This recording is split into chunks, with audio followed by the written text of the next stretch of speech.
আসসালামু আলাইকুম দর্শক। বাংলাদেশের টলটলায়মান রাজনীতি আগেই আপনাদেরকে বলেছি, যে কোনো মুহূর্তে যে কোনো ঘটনা ঘটতে পারে। প্রধান উপদেষ্টা শনিবারে পদত্যাগ করবেন বা যে কোনো মুহূর্তে তিনি পদত্যাগ করবেন। গতকালকেই তিনি পদত্যাগের খসড়া রেডি করেছিলেন। জাতির উদ্দেশ্যে ভাষণে তিনি কেন পদত্যাগ করছেন, কি তার উদ্দেশ্য ছিল এবং তার বিস্তারিত তিনি বর্ণনা দিয়ে তিনি পদত্যাগ করবেন।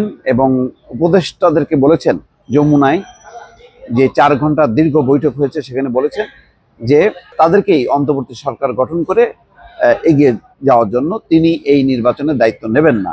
আজকে একটি গুরুত্বপূর্ণ ফেসবুক পোস্ট পাওয়া গেল দর্শক, সেটি হচ্ছে ফয়েজ আহমেদ তোয়েব।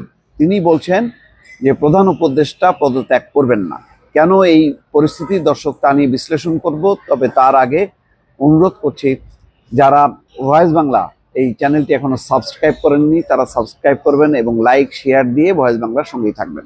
আসুন আমরা দেখি, যুগান্তর পত্রিকায় কিছুক্ষণ আগে একটি শিরোনাম এসছে, প্রধান উপদেষ্টা পদত্যাগ করবেন না।